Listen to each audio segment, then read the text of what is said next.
Hey guys, welcome to Clockwork Noodles for another breakdown of Spice and Wolf episode number 5. We've only got one more week before I have to get my butt in gear and make you a midway review. In the midway review, we're going to go through my top 3 anime, top 3 OP and ED, and I get to share with you my thoughts, and maybe that's when I'm going to share with you some good news. Perhaps. I'm still differing on that one. At some point I will do it, but I just don't know when.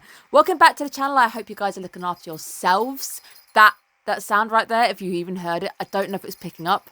That is my cat shaking her bell, just to be really annoying. I don't know if you guys can hear it though. I'll have to see in the recording footage if you can hear it or not. But thank you guys so much for tuning back in. I hope you guys are looking after yourselves. This week's episode was really cool, and there was a few little twists and turns that we're going to go and discuss. Hopefully you are having a great week and you're eating some good food. Let's get straight to it. It is not really a case of what you know, but who you know. And I love this first chunk with, if we can't win, we're going to have to get someone bigger on side. It literally goes straight to the top. Lawrence under pressure is an interesting one because he's very, very calm.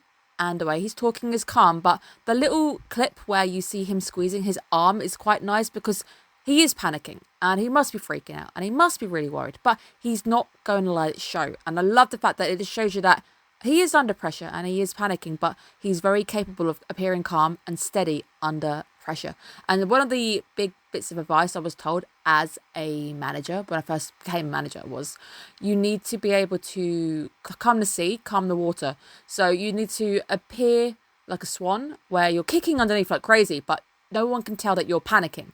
If your colleagues know that you are panicking, that also causes panic and needless stress as well. So it's all about becoming a swan, and you need to appear that you are in control. You need to appear like you're completely in control. And I absolutely love the fact that the guy actually happens to help him, because initially in the OP I was like, okay, he could be evil, but it seems like I am completely wrong and he's going to try and help out. Of course there's a lot of money to be made and it does benefit him, but it means he's not also abandoning her as well.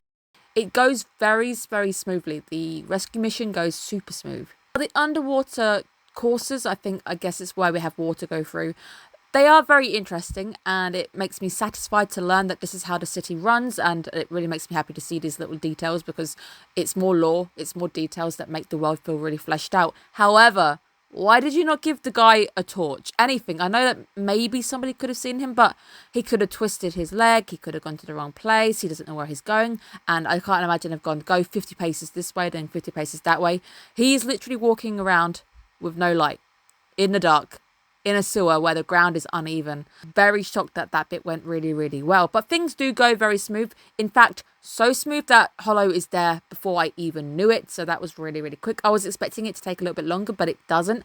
Now, initially her acting cold, I was like, oh no, what's going on? Because she's like, oh, I was expecting somebody else. I was like, oh no, did you like jump on somebody else or something? But she doesn't say that's particularly it, but she seems more upset that it's not him personally. You didn't come and get me personally. That upsets me. The moment where we go into the Yarei stuff is where I think it gets very interesting, because we finally got a face to somebody who is working against us. And I don't want to call him a villain just yet, because he essentially is the face of progression, and not all progression is bad. However, he could potentially be in that grey zone where we're not sure what's going to happen next time they meet. Now, Yarei recognizes her as the harvest god, and we already know that he's the guy who's pushing for money and the future and moving away from tradition. So he's abandoning traditions to go for the future and modernism.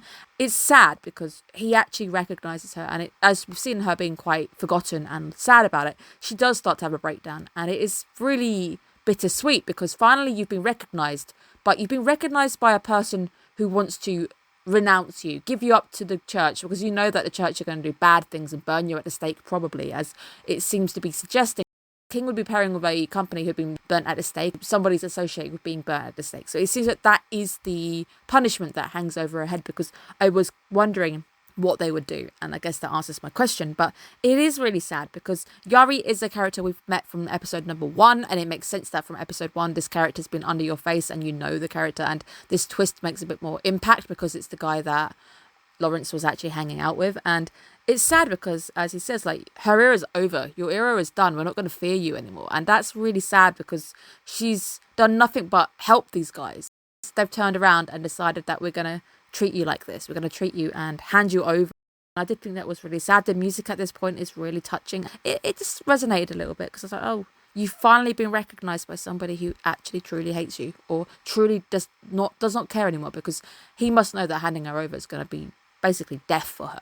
Lawrence cheering her up is a fantastic little sequence. I love it, and it's really cute. And the fact that he's basically telling her to go kick their ungrateful asses. Honestly, I second that. See no reason to make sure that if you are being forced to leave, kick dirt in their face and then leave. Make a big dramatic display and then take your leave. You don't have to leave quietly.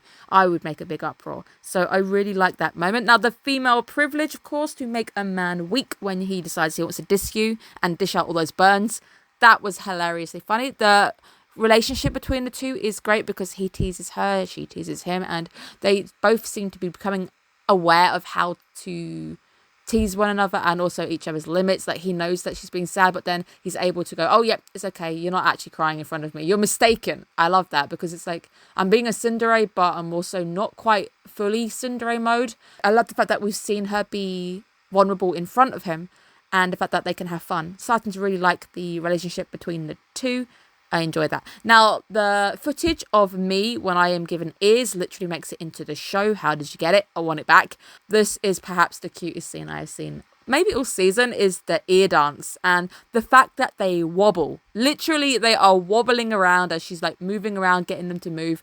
Honestly, if I had ears like Iona, I would never stop making them move. I have already said, if one day we can get Iona, my virtual YouTuber avatar, better, if we can make her a bit more upgraded and get the ears to actually move, I would be constantly moving my head. I hate the fact that they are static because I want them to move. I do have an editor. He's very busy. He has his own things to do. But if he ever does find time and we can somehow make Iona's ears move, they need to move. I need to be doing the dance. I need to do the Holo dance with the ears, making them move, making them wobble. That has to be the goal. That one day I want that model working. That would be hilariously fun. But it was a fantastic episode. I'm relieved they're back together again. It did happen really, really quick though. I'm glad that we didn't have to go through too much separation with the two, and nobody's hurt for now. But it's going to be very interesting to see what happens going forward, because Yarei is a character that Lawrence knows. It seems that we finally have a bit of a face to put when it comes to that other side, the bad side, or the rival side. Thank you guys so much for tuning in. I hope you're looking after yourselves. I will see you guys again very, very soon. Eventually, I will decide on my top 3. It's difficult, though, because I'm actually enjoying a lot more shows than I thought I would. Watch this space. I will see you guys again soon. Bye, guys.